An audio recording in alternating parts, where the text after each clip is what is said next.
Je remercie l'IRSST et à son directeur scientifique, M. Paul-Émile Boileau, de me donner l'occasion de vous faire part de mes travaux. En 2001, une commission scolaire du Québec prend l'initiative de commander une étude pour comprendre 3 formes d'absentéisme chez ses employés. Alors, vous en avez des formes qui sont pour invalidité et d'autres qui sont pour non-invalidité. Et dans l'invalidité, vous avez l'invalidité psychique et vous avez l'invalidité physique. L'invalidité psychique, elle est seule de sa catégorie. Dans l'autre catégorie, vous en avez 8. Et puis, non-invalidité, vous avez une vingtaine d'exemples. J'en ai mis quelques-uns et c'est des données qui ne seront pas traitées dans mon exposé. Alors, la commission scolaire nous a fourni, par tranche de 4 ans consécutifs, les jours d'absence des employés ne se présentant pas au travail pour un motif d'invalidité psychique ou pour 8 motifs réunis d'invalidité physique. Au tableau suivant, on voit que de 2002 à 2011, sur 1799 employés, la commission scolaire en compte 2500. 597 se sont absentés pendant 49 224 jours. Pour unique motif d'invalidité psychique, 166 personnes ont 16 872 jours d'absence. Pour unique motif d'invalidité physique, 328 personnes ont 18 263 jours d'absence. Pour les 2 motifs combinés, 103 personnes ont 14 089 jours d'absence. La figure suivante fait voir que pour des pourcentages semblables, 34 et 37 %, la colonne blanche, de jours d'absence, les proportions de personnes absentes pour invalidité psychique, 28 %, est 2 fois moindre que la proportion de personnes absentes pour invalidité physique, 55 %. Donc, 2 fois moins de monde s'absente pour 2 fois plus de jours. On voit aussi que les absences pour invalidité psychique se répartissent sur 1, 2 ou 3, 4 années. Il en est de même pour l'invalidité physique. Enfin, lorsque les 2 motifs d'absence se combinent, 74 % des jours d'absence le sont pour l'invalidité psychique. C'est donc dire que l'invalidité psychique occasionne environ 2 fois plus de jours d'absence que l'invalidité physique. Je n'ai pas fini d'analyser ces résultats-là. Je peux vous dire que les 597 personnes qui se sont absentées se brisent en 83 groupes, dont 75 sont de nature longitudinale. Alors, ça me reste à faire.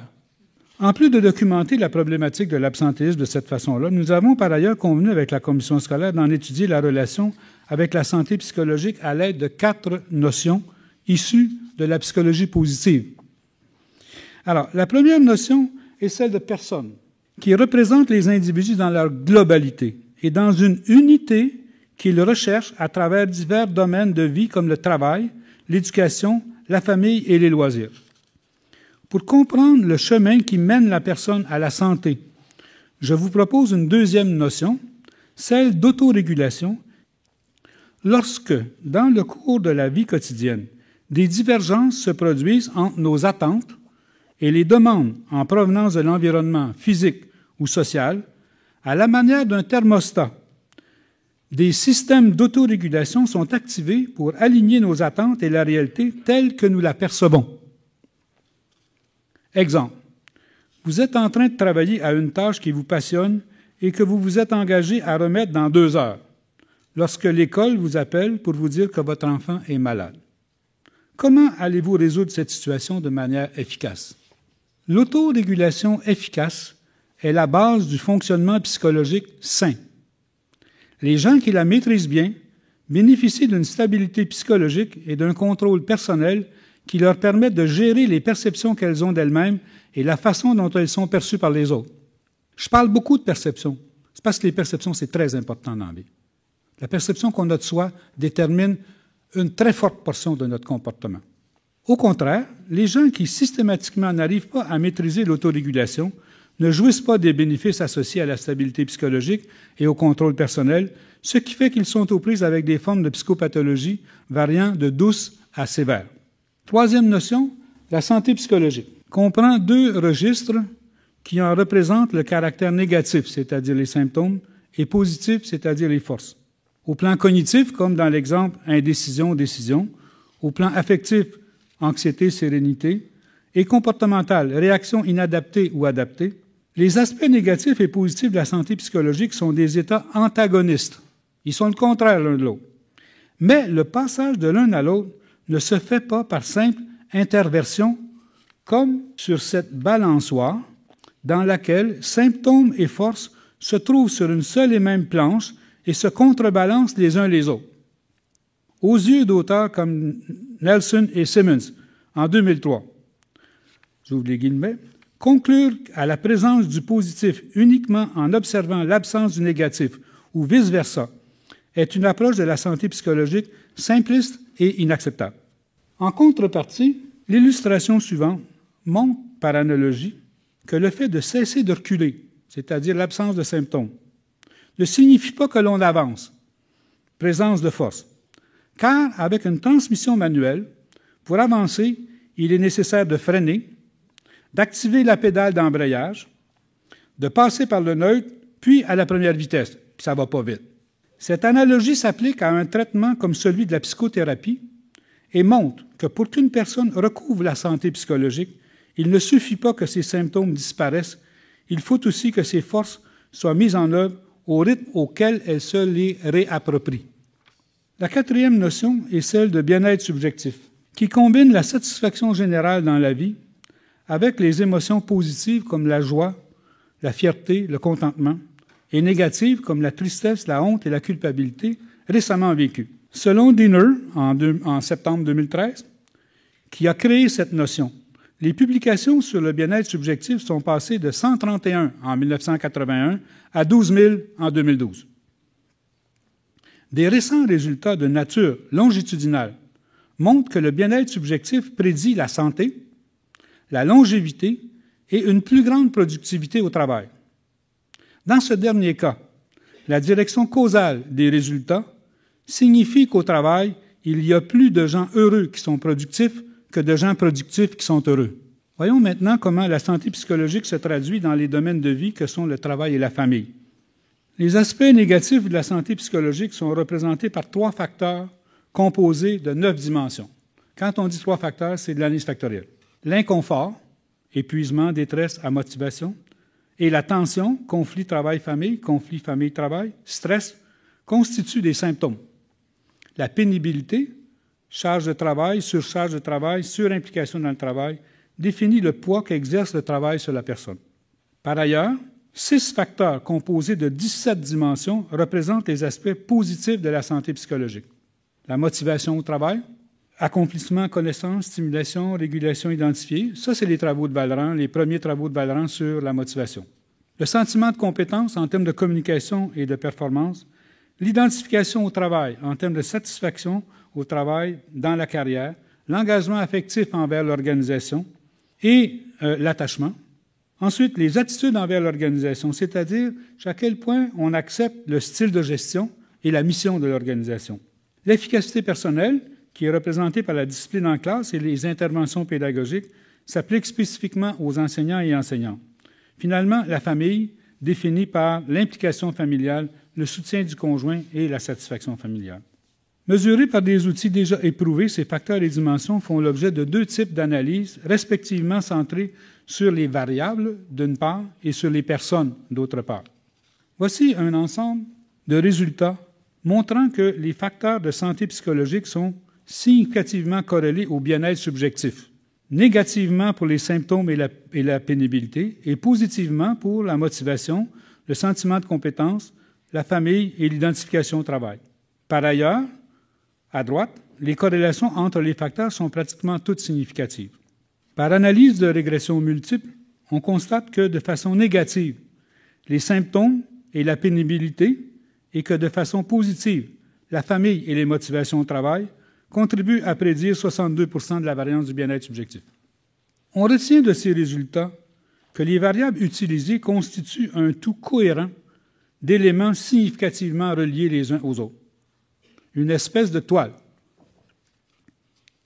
Maintenant, au niveau des personnes, une analyse de classification par profil est appliquée aux 3 constituants regroupés du bien-être subjectif, c'est-à-dire la satisfaction générale, les émotions positives, les émotions négatives. Une solution à 4 regroupements montre que le niveau de bien-être diminue de l'un à l'autre. Par ailleurs, dans le cas de la santé psychologique, les aspects négatifs augmentent et les aspects positifs diminuent. Nous avons interprété ces données de la façon suivante. Les employés en grande forme constituent 25 % de l'échantillon et pour tout motif confondu, 18 % d'entre eux ont été absents au cours des 12 mois précédents. Les employés en bonne forme représentent 34 % de l'échantillon et 18 % d'entre eux se sont absentés. C'est le même 18 % que dans l'autre groupe.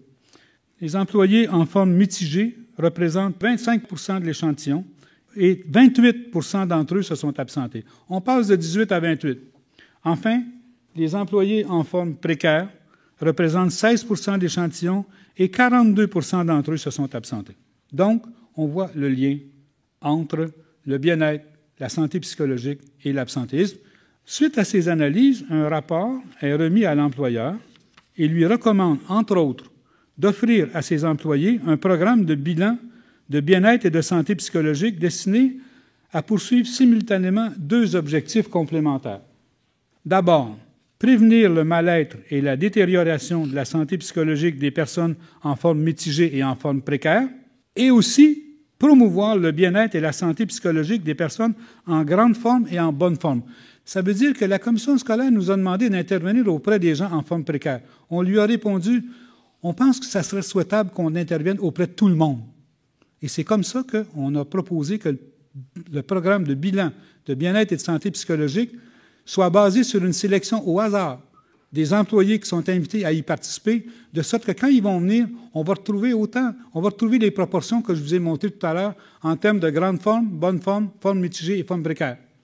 Ça va faire qu'on va pouvoir asseoir quelqu'un devant un ou une psychologue qui va lui dire « Madame, vous êtes en grande forme, on va prendre 90 minutes pour comprendre pourquoi et comment vous allez faire pour vous maintenir dans un état semblable. » Alors que plusieurs recherches ne génèrent pas d'intervention et que plusieurs interventions ne se fondent pas sur des données de recherche établies, une démarche interactive de recherche et d'intervention est entreprise. L'expérience commence à l'automne 2004.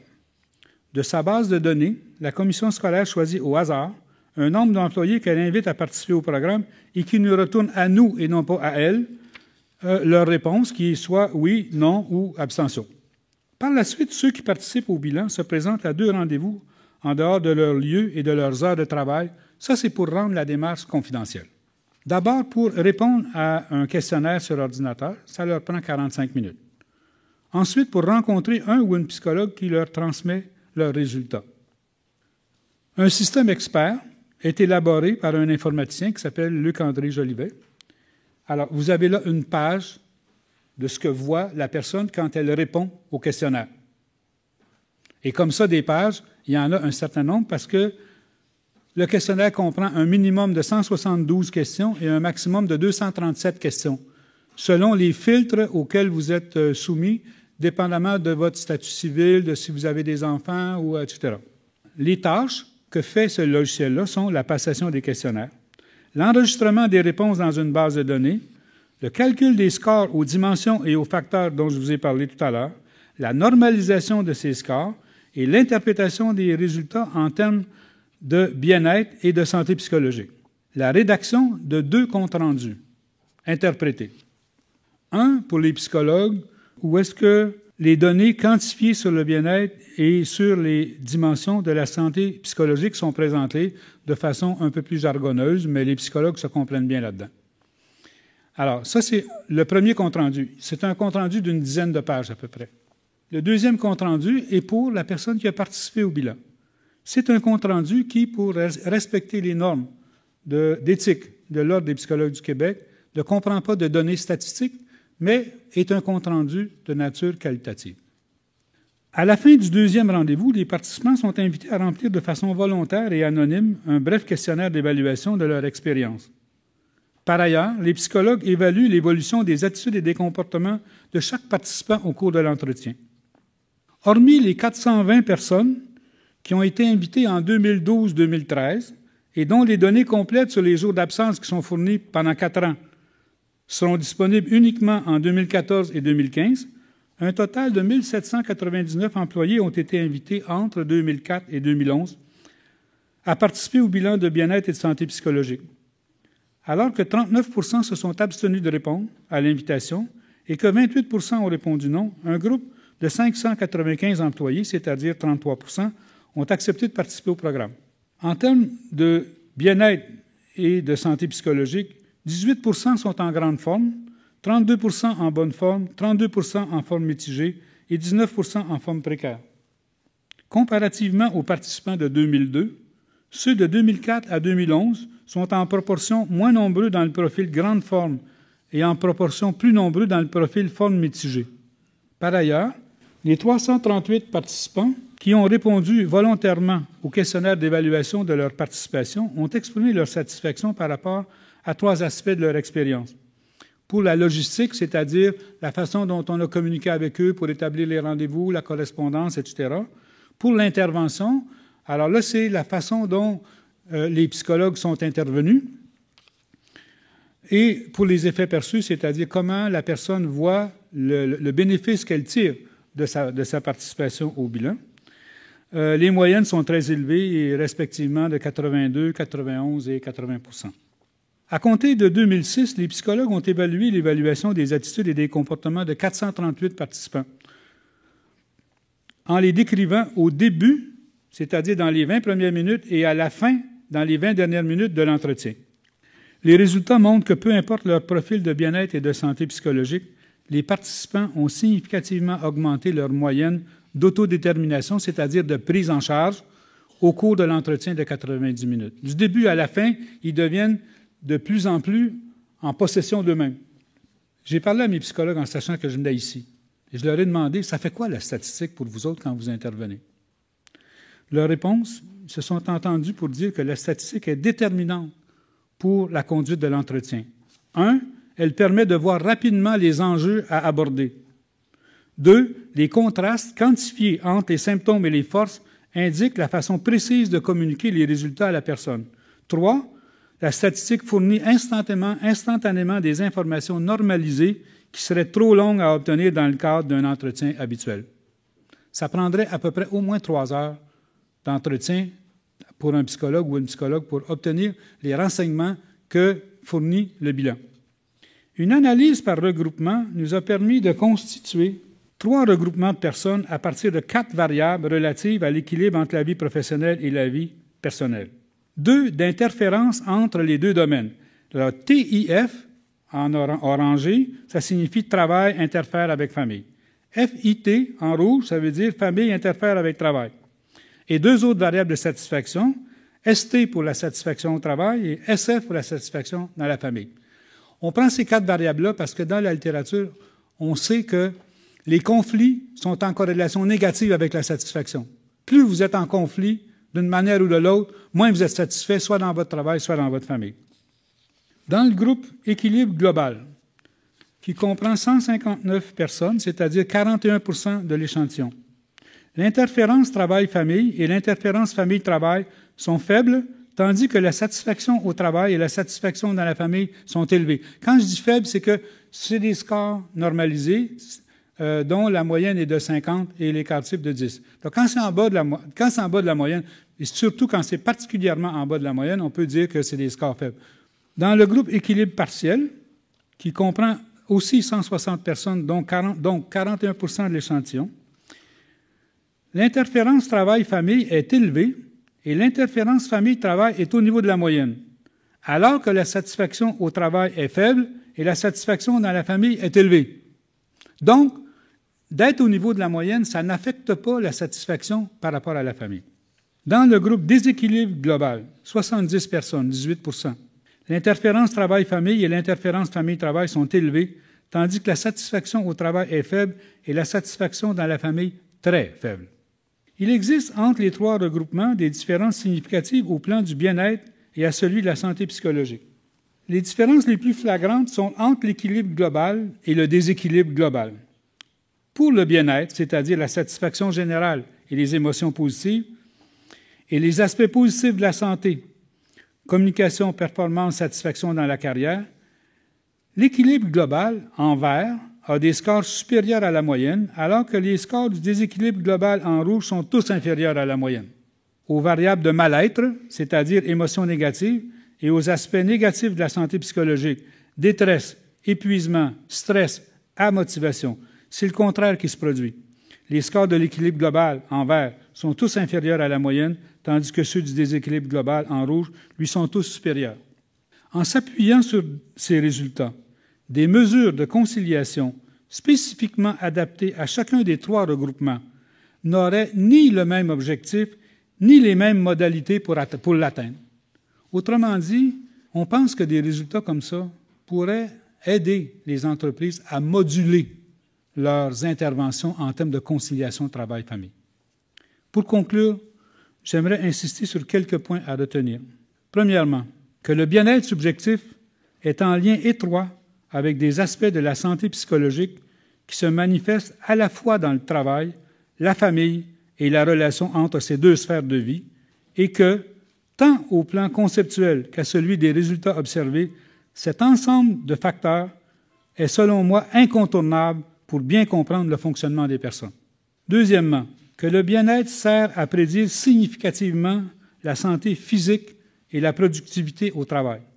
Ce à quoi il faut ajouter que les perceptions des conditions de travail, pas rien que les conditions de travail, les perceptions des conditions de travail, qui sont importantes pour le bien-être des travailleurs, sont aussi déterminantes pour le succès des entreprises, telles que définies par ce qui leur est le plus cher. La loyauté de la clientèle, la rétention des employés, les revenus, les ventes et les profits. Ça, c'est les résultats d'une étude publiée en 2010.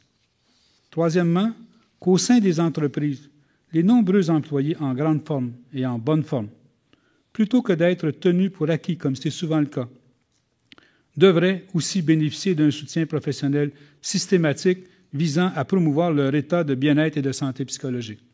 Enfin, en cette année commémorative, je formule le souhait que des recherches et des interventions fondées sur des statistiques probantes puissent aider à déterminer l'état de bien-être et de santé psychologique dans le 85% des entreprises qui ne disposent pas encore de ce genre d'informations.